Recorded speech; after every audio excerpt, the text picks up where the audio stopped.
Bonjour à tous. Aujourd'hui, je vous raconte l'histoire de l'âne, le bœuf et le laboureur.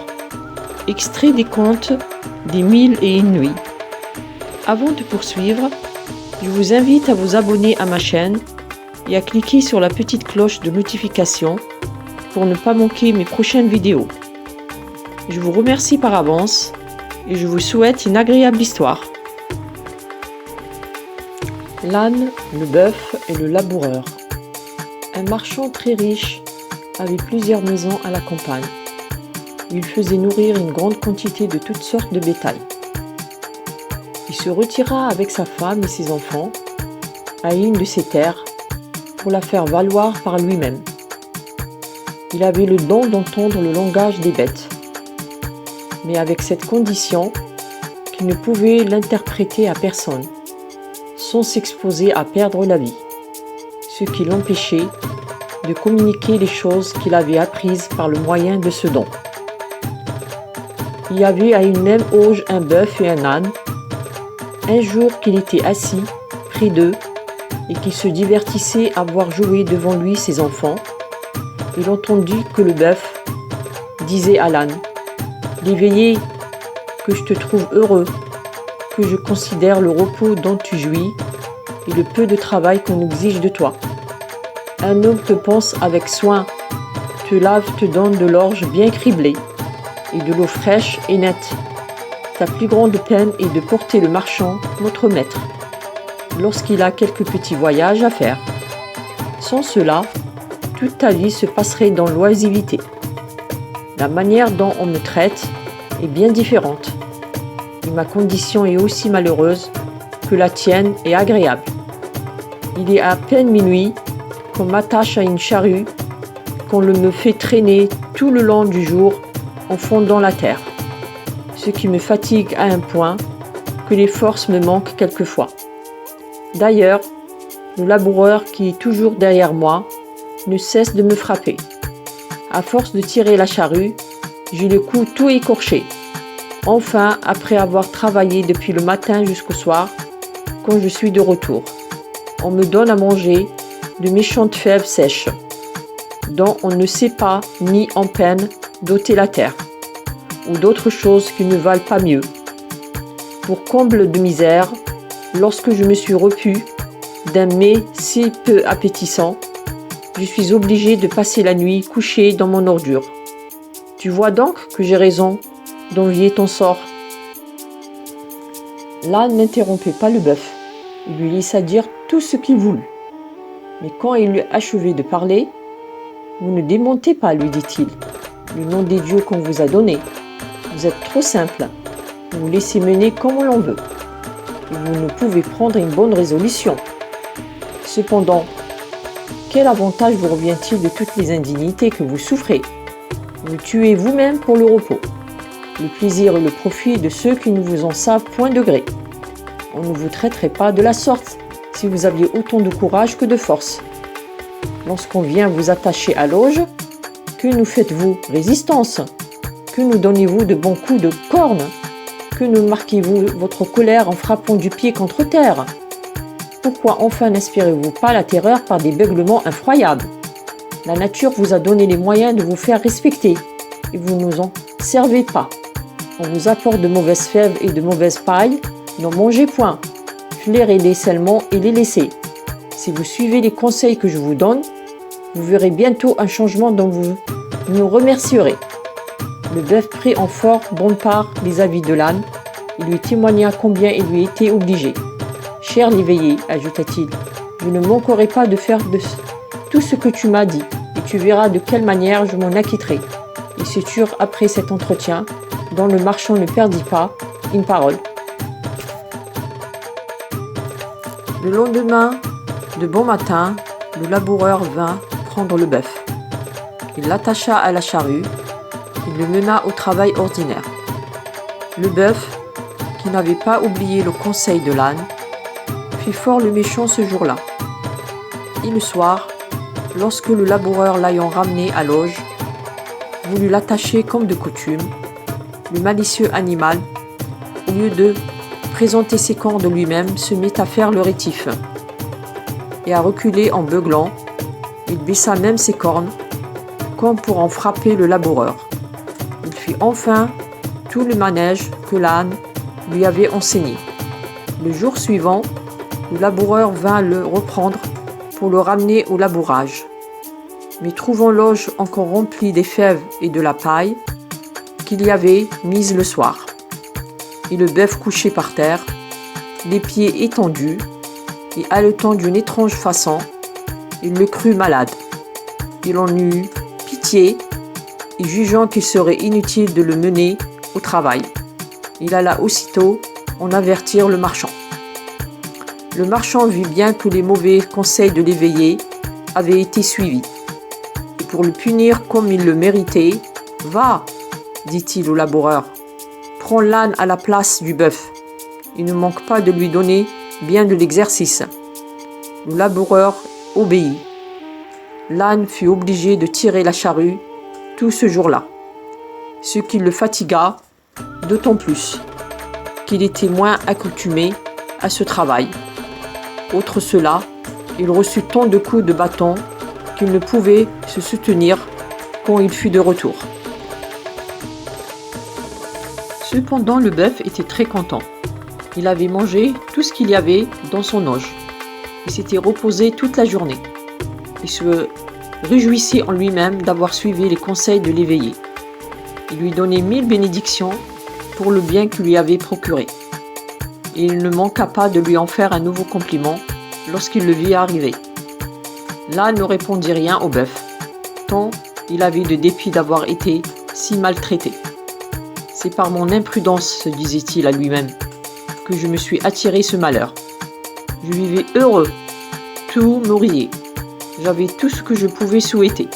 C'est ma faute si je suis dans ce déplorable état, et si je ne trouve quelque ruse en mon esprit pour m'en tirer. Ma perte est certaine. » En disant cela, ses forces se trouvèrent tellement épuisées qu'il se laissa tomber à demi-mort au pied de son auge. En cet endroit, le grand vizir s'adressant à Scheherazade lui dit « Ma fille, vous faites comme cet âne. Vous vous exposez à vous perdre par votre fausse prudence. Croyez-moi, demeurez en repos et ne cherchez point à prévenir votre mort. » « Mon père, répondit Scheherazade, l'exemple que vous venez de rapporter n'est pas capable de me faire changer de résolution, et je ne cesserai point de vous importuner. Que je n'aille obtenu de vous que vous me présenterez au sultan pour être son épouse. » Le vizir, voyant qu'elle persistait toujours dans sa demande, lui répliqua « Eh bien, puisque vous ne voulez pas quitter votre obstination, je serai obligé de vous traiter de la même manière que le marchand dont je viens de parler traita sa femme peu de temps après. Et voici comment. » Ce marchand, ayant appris que l'âne était dans un état pitoyable, fut curieux de savoir ce qui se passerait entre lui et le bœuf. C'est pourquoi, après le souper, il sortit au clair de la lune et alla s'asseoir auprès d'eux, accompagné de sa femme. En arrivant, il entendit l'âne qui disait au bœuf « Compère, dites-moi, je vous prie, ce que vous prétendez faire quand le laboureur vous apportera demain à manger. » « Ce que je ferai, répondit le bœuf. Je continuerai de faire ce que tu m'as enseigné. Je m'éloignerai d'abord, je présenterai mes cornes comme hier, je ferai le malade et feindrai d'être aux abois. Gardez-vous-en bien, interrompit l'âne. Ça serait le moyen de vous perdre. Car en arrivant ce soir, j'ai ouï dire au marchand notre maître une chose qui m'a fait trembler pour vous. Et qu'avez-vous entendu, dit le bœuf. Ne me cachez rien, de grâce, mon cher l'éveillé. Notre maître, reprit l'âne, a dit au laboureur ces tristes paroles. Puisque le bœuf ne mange pas et qu'il ne peut se soutenir, je veux qu'il soit tué dès demain. Nous ferons pour l'amour de Dieu une aumône de sa chair aux pauvres. Et quant à sa peau qui pourra nous être utile, tu la donneras au corroyeur. Ne manque donc pas de faire venir le boucher. Voilà ce que j'avais à vous apprendre, ajouta l'âne. L'intérêt que je prends à votre conservation et l'amitié que j'ai pour vous m'oblige à vous en avertir et à vous donner un nouveau conseil. D'abord, quand vous apportera vos fèves et votre paille, levez-vous, vous jetez dessus avec avidité. Le maître jugera par là que vous êtes guéri et révoquera sans doute l'arrêt de mort, au lieu que si vous en usez autrement, c'est fait de vous. Ce discours produisit l'effet qu'on avait attendu l'âne. Le bœuf en fut étrangement troublé et en beugla d'effroi. Le marchand qui les avait écoutés tous deux, avec beaucoup d'attention, fit alors un si grand éclat de rire, que sa femme en fut très surprise. « Apprenez-moi, lui dit-elle, pourquoi vous riez si fort, afin que j'en rie avec vous ?»« Ma femme, lui répondit le marchand, contentez-vous de m'entendre rire ?»« Non, reprit-elle, j'en veux savoir le sujet. »« Je ne puis vous donner cette satisfaction, repartit le mari. Sachez seulement que je ris de ce que notre âne vient de dire à notre bœuf. Le reste est un secret qu'il ne m'est pas permis de vous révéler. »« Et qui vous empêche de me découvrir ce secret ?» répliqua-t-elle. « Si je vous le disais, répondit-il, apprenez qu'il m'en coûterait la vie. »« Vous vous moquez de moi, s'écria la femme. Ce que vous me dites ne peut pas être vrai. Si vous ne m'avouez pas tout à l'heure pourquoi vous avez ri, si vous refusez de m'instruire de ce que l'âne et le bœuf ont dit, je jure par le grand Dieu qui est au ciel que nous ne vivrons pas davantage ensemble. » En achevant ces mots, elle rentra dans la maison et se mit dans un coin où elle passa la nuit à pleurer de toute sa force. Le mari coucha seul et le lendemain, voyant qu'elle ne discontinuait pas de lamenter, « Vous n'êtes pas sage, lui dit-il, de vous affliger de la sorte. La chose ne vaut pas la peine. Et il vous est aussi peu important de la savoir, qu'il m'importe beaucoup à moi de la tenir secrète. N'y pensez donc plus, je vous en conjure. J'y pense si bien encore, répondit la femme, que je ne cesserai pas de pleurer, que vous n'ayez satisfait ma curiosité. Mais je vous dis fort sérieusement, répliqua-t-il, qu'il m'en coûtera la vie si je cède à vos indiscrètes insistances, et que l'on arrive tout ce qui plaira à Dieu, repartit-elle. Je n'en me démordrai pas. Je vois bien, reprit le marchand, qu'il n'y a pas moyen de vous faire entendre raison, et comme je prévois que vous vous ferez mourir vous-même par votre opiniâtreté, je vais appeler vos enfants afin qu'ils aient la consolation de vous voir avant que vous mouriez.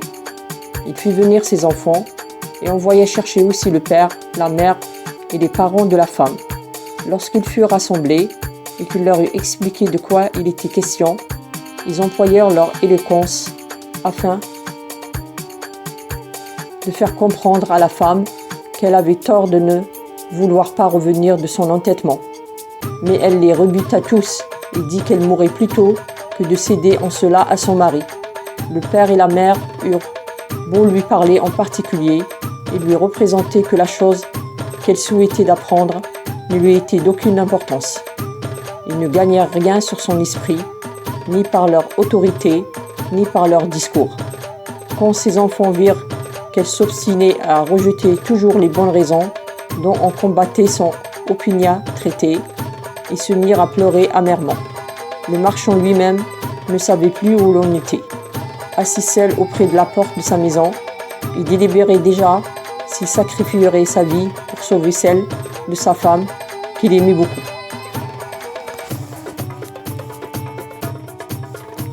Or, ma fille, continua le vizir en parlant toujours à Scheherazade, ce marchand avait 50 poules et un coq avec un chien qui faisait bonne garde.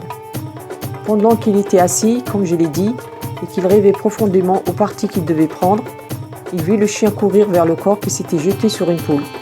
Il entendit qu'il lui parla dans ces termes. « Oh, coq, Dieu ne permettra pas que tu vives encore longtemps. N'as-tu pas honte de faire aujourd'hui ce que tu fais ?» Le coq monta sur ses argots et se tournant du côté du chien. « Pourquoi ?»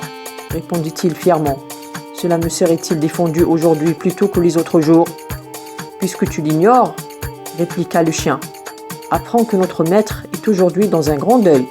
Sa femme veut qu'il lui révèle un secret qui est de telle nature qu'il perdra la vie s'il le lui découvre. Les choses sont en cet état. Il est à craindre qu'il n'ait pas assez de fermeté pour résister à l'obstination de sa femme, car il l'aime, il est touché des larmes qu'elle répand sans cesse. Il va peut-être périr. Nous en sommes tous alarmés dans ce logis. Toi seul, insultant à notre tristesse. Tu as l'imprudence de te divertir avec tes poules. Le coq repartit de cette sorte à la réprimande du chien. Que notre maître est insensé. Il n'a qu'une femme. Il n'en peut venir à bout pendant que j'en ai 50 qui ne font que ce que je veux. Qu'il rappelle sa raison. Il trouvera bientôt moyen de sortir de l'embarras où il est. Et que veux-tu qu'il fasse, dit le chien. Qu'il entre dans la chambre. Où est sa femme, répondit le coq. Et qu'après s'être enfermé avec elle, il prenne un bon bâton et lui en donne 1000 coups. Je mets en fait qu'elle sera sage après cela et qu'elle ne le pressera plus de lui dire ce qu'il ne doit pas lui révéler. Le marchand n'eut pas sitôt entendu ce que le coq venait de dire, qu'il se leva de sa place, prit un grand bâton, elle a trouvé sa femme qui pleurait encore, s'enferma avec elle, il la battit si bien qu'elle ne put s'empêcher de crier. « C'est assez, mon mari, c'est assez, laissez-moi, je ne vous demanderai plus rien. » À ces paroles, et voyant qu'elle se repentait d'avoir été curieuse si mal à propos, il cessa de la maltraiter. Il ouvrit la porte, toute la parenté entra, se réjouit de trouver la femme, revenue de son entêtement, et fit compliment au mari sur l'heureux, expédieux, dont il était servi pour la mettre à la raison. « Ma fille, ajouta le grand vizir, vous mériteriez d'être traitée de la même manière que la femme de ce marchand. » Mon père, dit alors Scheherazade, de grâce, ne trouvez point mauvais que je persiste dans mes sentiments. L'histoire de cette femme ne saurait m'ébranler. Je pourrais vous en raconter beaucoup d'autres qui vous persuaderez que vous ne devez pas vous opposer à mon dessein. D'ailleurs, pardonnez-moi si j'ose vous le déclarer. Vous vous opposeriez vainement quand la tendresse paternelle refuserait de souscrire à la prière que je vous fais. J'irai me présenter moi-même au sultan. Enfin, le père, poussé à bout par la fermeté de sa fille, se rendit à ses opportunités et quoique fort affligé de n'avoir pu la détourner d'une si funeste résolution. Il alla dès ce moment trouver Schahriar pour lui annoncer que la nuit prochaine, il lui mènerait Scheherazade. Le sultan fut fort étonné du sacrifice que son grand vizir lui faisait. « Comment avez-vous pu, lui dit-il, vous résoudre à me livrer votre propre fille ?»« Sire, lui répondit le vizir, elle s'est offerte d'elle-même. La triste destinée qui l'attend n'a pas pu l'épouvanter, et elle préfère à sa vie l'honneur d'être une seule nuit l'épouse de votre majesté. »« Mais ne vous trompez pas, vizir, reprit le sultan. Demain, en vous remettant Scheherazade entre vos mains, je prétends que vous lui ôtiez la vie. Si vous y manquez, je vous jure que je vous ferai mourir vous-même. »« Sire, repartit le vizir, mon cœur gémira, sans doute en vous obéissant, mais la nature aura beau murmurer, quoique, père, je vous réponds d'un bras fidèle. » Schahriar accepta l'offre de son ministre et lui dit qu'il n'avait qu'à lui amener sa fille quand il lui plairait. Le grand vizir alla porter cette nouvelle à Scheherazade, qui la reçut avec autant de joie que s'il a été la plus agréable du monde. Elle remercia son père de l'avoir si sensiblement obligé, et voyant qu'il était accablé de douleur, elle lui dit, pour le consoler, qu'elle espérait qu'il ne se repentirait pas de l'avoir marié avec le sultan, et qu'au contraire il aurait sujet de s'en réjouir le reste de sa vie. Elle ne songea plus qu'à se mettre en état de paraître devant le sultan. Mais avant que de partir, elle prit sa sœur Dinarzade en particulier et lui dit « Ma chère sœur, j'ai besoin de votre secours dans une affaire très importante. Je vous prie de ne me le pas refuser. Mon père va me conduire chez le sultan pour être son épouse. Que cette nouvelle ne vous épouvante pas. Écoutez-moi seulement avec patience. Dès que je serai devant le sultan, je le supplierai de me permettre que vous couchiez dans la chambre nuptiale avant que je jouisse cette nuit encore de votre compagnie. Si j'obtiens cette grâce, comme je l'espère, souvenez-vous de m'éveiller demain matin, 1 heure avant le jour, et de m'adresser ces paroles. Ma sœur, si vous ne dormez pas, je vous supplie, en attendant le jour qui paraîtra bientôt, de me raconter un de ces beaux contes que vous savez.